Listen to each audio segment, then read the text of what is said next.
دنیا بھر میں مشہور نامور لوگوں کی اس بستی کا نام امروہہ ہے، جو ہندوستان کی راجدھانی دلی سے تقریباً 100 میل اتر پورب میں آباد ہے۔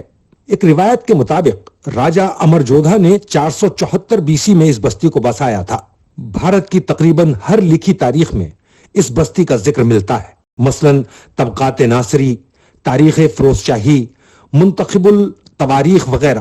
اس شہر کو یہ رتبہ حاصل ہے کہ اس نے ایسی قداور ہستیاں پیدا کی ہیں جنہوں نے شرعی، ملکی اور عالمی سطح پر مقام حاصل ہی نہیں کیا، بلکہ اس شہر کا نام دنیا کے کونے کونے میں روشن کیا ہے۔ اس شہر کی سب سے بڑی خوبی یہ ہے کہ اس کو چار طرف سے 4 بزرگان دین نے احاطہ کر رکھا ہے۔ یہ چاروں اعلیٰ شخصیات ہیں بھورے خاں شہید، حضرت شاہ ابن بدر چشت، حضرت شاہ ولایت اور حضرت شاہ عبد الحادی۔ شہر امروہہ کی تاریخ بے شمار علماؤں کی ذات پاک سے منسوب رہی ہے۔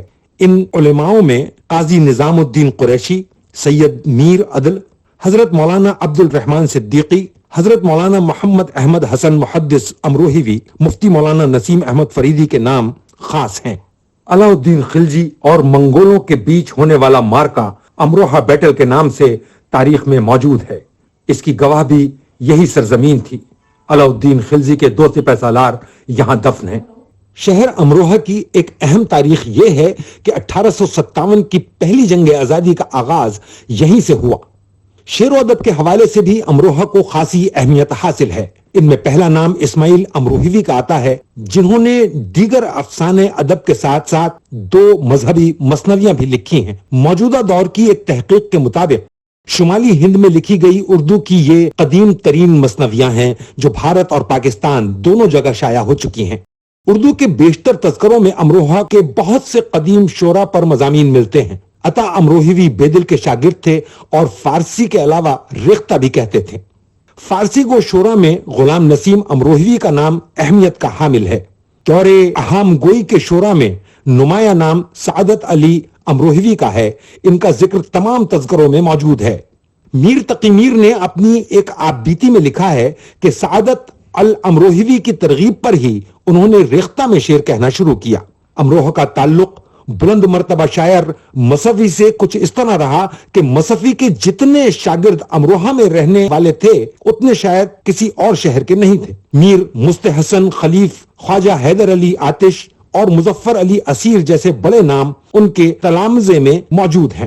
قدیم شعراء میں نظام رامپوری کے شاگرد عبد الحسن ساکت امروہوی غزل اور ریختہ کے باکمال شاعر تھے۔ مولانا سید فضل ستار نقوی لاؤبالی امروہوی طنز و مزاح کے بے مثال شاعر تھے جو اودھ پنچ کے زمانے میں مختلف فرضی ناموں سے بھی لکھا کرتے تھے۔ مولانا ابالی کو تاریخ گوئی کا بھی شوق تھا۔ وہ عبد الغفور شہباز کے شاگرد تھے جنہوں نے سب سے پہلے نذیر اکبر آبادی کی سوانح حیات تصنیف کی تھی۔ ڈاکٹر برہان احمد فاروقی بڑے باکمال عالم و ادیب تھے جنہوں نے حضرت مجدد الف ثانی کا نظریہ توحید نام کی کتاب لکھی۔ امروہہ کے پروفیسر خالق احمد نظامی جو علی گڑھ مسلم یونیورسٹی کے وائس چانسلر بھی رہے ہیں، تقریباً 1 درجن سے زائد کتابیں اردو اور انگریزی میں تصنیف کر کے مورخ کی حیثیت سے عالمی شہرت حاصل کر چکے ہیں۔ سر سید احمد خان کے رفیق کار مولوی مشتاق حسین وقار الملک نواب وقار الدولہ بھی امروہہ کے ایک باوقار اور اعلیٰ شخصیت تھے۔ امروہہ کی ایک تاریخی حیثیت یہ بھی ہے کہ مولانا محمد علی جوہر کی والدہ کا تعلق بھی اسی زمین سے تھا۔ ایک روایت یہ بھی ہے کہ کھڑی بولی اور ہندی دوہے کے مشہور شاعر غلام علی رسخان کا تعلق بھی امروہہ ہی سے ہے۔ شہر امروہہ کا وہ شاعر جس نے عالمی سطح پر شہرت حاصل کی، اس کا نام ہے جان ایلیا، جس کا لہجہ اور تیور ایک مختلف قسم کی کیفیت پیدا کرتا ہے۔ رئیس امروہوی کا نام بھی آتا ہے۔ سید سخی احمد امروہوی ایک بہترین انشائیہ نگار گزرے ہیں جن کی کتاب نمک پارے نے بہت مقبولیت حاصل کی۔ مزاحیہ شاعروں میں شبیر احمد خان، شہباز امروہوی بڑے نام گزرے ہیں۔ نعت گوئی میں حضرت رؤوف امروہوی، مولانا محمد عبادت کریم امروہوی، حیات امروہوی، مشہور امروہوی اور حفیظ آتش نے کافی شہرت حاصل کی ہے۔ نثری تصانیف میں سید غیور حسن کا نام سر فہرست آتا ہے۔ شہر امروہہ کو شعبہ طب میں ایک خاص مقام حاصل رہا ہے۔ اورنگزیب کے معالج خاص حکیم فیض اللہ